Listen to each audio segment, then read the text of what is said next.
کانگریس کا یوم سیاہ، ہندو مسلم اتحاد اور تاج برطانیہ کا دھوکہ، دیکھیے اس قسط میں۔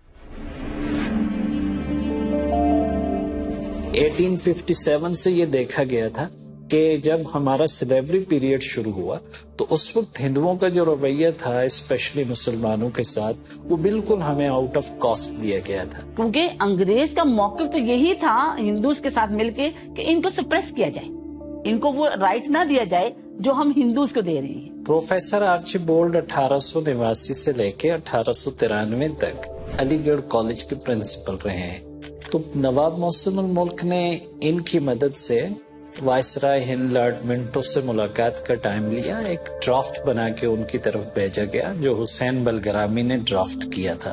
تو پھر پروفیسر آرچی بولڈ کی مدد سے ہمیں ملاقات کا ٹائم مل جاتا ہے لارڈ منٹو کے ساتھ۔ اکتوبر 1، 1906 ہمیں ڈیٹ دیا جاتا ہے۔ قریباً 35 لوگوں کا وفد شملہ جانے کی تیاری کر رہا ہے تاکہ وہاں جا کر وائس رائے سے بات کر سکیں، لیکن وائس رائے سے بات کرے گا کون؟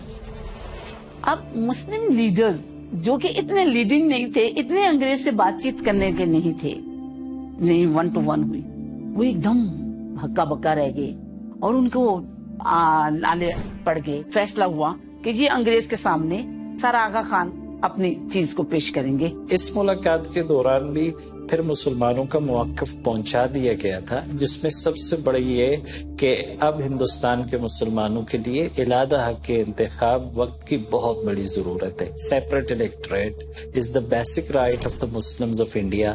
اگر آپ کا مکس الیکٹوریٹ ہوگا تو ہندو مسلم ریشو ہندوستان میں 1:5 کا ہے۔ پھر جب انگریز کے سامنے سر آغا خان نے یہ کہا کہ ہم نے ایک پارٹی بنانی ہے تو انگریز سوال یہ کیا گیا کہ کیوں چاہیے آپ کو پارٹی؟ جب انڈین نیشنل کانگریس برصغیر میں تمام کمیونٹیز کی ریپرزینٹیٹیو باڈی کے طور پر موجود ہے تو کیوں آپ کو چاہیے؟ آپ کو کیوں یہ خیال پیدا ہو گیا؟ دوسرا بڑا مطالبہ جو شملہ وفد میں ہوا تھا وہ یہ کیا تھا کہ ہمیں آپ کے ہاں جو ایڈمنسٹریٹو پوزیشنز ہیں اس میں مسلمانوں کے لیے کوٹا رکھا جائے۔ کوئی اتنا آسان نہیں تھا وائس رائے اس وقت۔ اگر میں نے ان کو سیپریٹ الیکٹوریٹ کی ابھی ان کو دے دی، بات چیت کا دے دیا، تو یہ تو بالکل ہی میرے اختیار میں نہیں رہیں گے، کنٹرول میں نہیں رہیں گے۔ ان کے سیپریٹ الیکٹوریٹ کی میں بات نہیں کرتا آپ سے، یہ میمورینڈم مجھے دے دیں، پارٹی کے لیے آپ کو اجازت ہے، آپ پارٹی بنائیں۔ مسلمانوں میں ایک کرج ڈیولپ ہو گیا کہ ایک ڈیلیگیشن اگر مسلمانوں کے لیے انگریز سرکار کو مطمئن کر سکتا ہے تو ایک پولیٹیکل پارٹی جو کانگریس کی طرز پہ ڈیولپ کر لی جائے مسلمانوں کے لیے تو کتنا کام کر سکے گی۔ جب یہ ڈیلیگیشن واپس آیا تو ولے ولے کہ جی انگریز نے ہمیں اجازت دے دی ہے ایک پارٹی بنانے کی۔ اتنی بڑی سرخیاں لگائی جاتی تھی کہ وائس رائے نے مسلمانوں کو ایک پارٹی بنانے کی اجازت دے دی۔ مسلم لیگ کے قیام کے باوجود کانگریس ہر سال تقسیم بنگال کے خلاف یوم سیاہ مناتی رہی اور 1911 میں بالآخر پارٹیشن آف بنگال کا فیصلہ رول بیک کر دیا گیا۔ مگر آپ مسلمان ہند کی معصومیت دیکھیں کہ پھر بھی چند سال بعد لکھنؤ پیکٹ میں مسلمانوں نے کانگریس پر اندھا اعتماد کیا اور بہرحال بعد میں دھوکہ بھی کھایا۔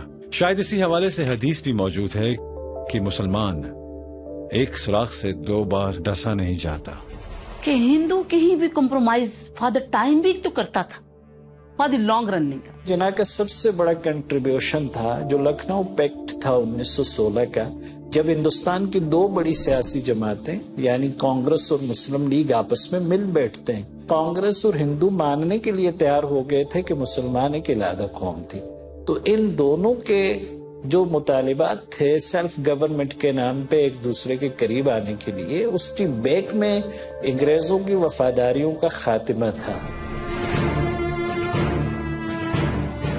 کسی بھی وار کے لیے کینن فوڈر ضروری ہوتا ہے۔ ورلڈ وار 1 شروع ہو چکی ہے اور انگریزوں نے جن ہندوستانیوں کے لیے کلبوں اور ہوٹلوں کے باہر یہ لکھ رکھا تھا کہ dogs and Indians are not allowed, اب وہی ہندوستانی تاج برطانیہ کی ضرورت بن چکے تھے.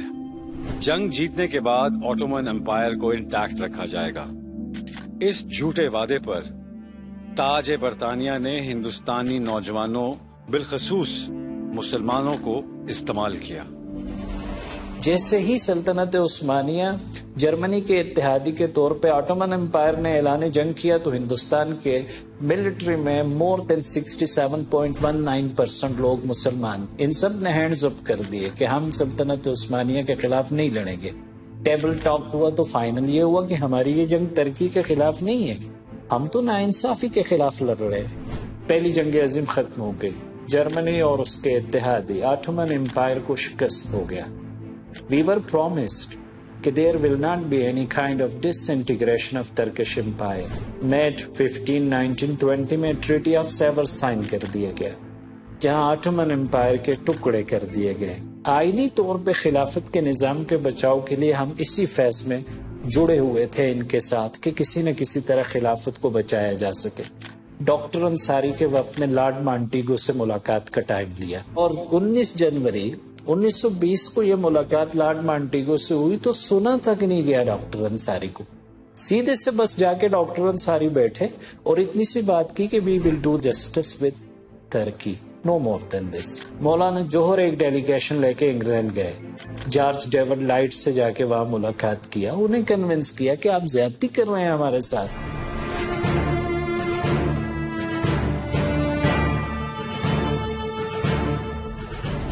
تقسیم بنگال کا فیصلہ واپس ہونا, لکھنؤ میں کانگریس کا گہری چال چلنا, تاج برطانیہ کا دھوکہ اور سلطنت عثمانیہ کا ٹوٹنا. 1910 کی دہائی مسلمانان بر صغیر کے لیے کچھ خاص اچھی نہ تھی, لیکن اس دہائی میں مسلمانوں کو ایک ایسا سپاہی مل گیا جس نے دنیا کا نقشہ بدل کر رکھ دیا. قائد اعظم محمد علی جناح انگلینڈ جا رہے تھے چھٹیاں گزارنے کے لیے.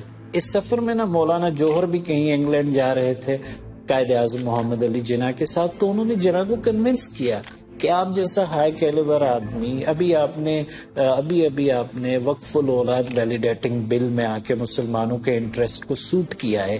ہم یہ چاہتے ہیں کہ آپ مسلمانوں کی ایک بڑی جماعت مسلم لیگ کے ممبر بن جائیں. تو جناح صاحب نے آل انڈیا مسلم لیگ میں شمولیت کے لیے جو شرط رکھی تھی کہ پھر آپ کو انگریزوں سے اپنی لائلٹیز ختم کرنی پڑیں گی. جیسے کانگریس سیلف گورنمنٹ کی بات کرتی ہے آپ بھی کریں تو پھر یہ ہوگا کہ میں مسلم لیگ جوائن کر لوں گا. مولانا جوہر نے کمٹمنٹ کر دیا چونکہ مسلم لیگ میں ایک اسٹرانگ آدمی تھے مولانا جوہر. سو جناح 1913 میں پھر مسلم لیگ میں شامل ہو گئے.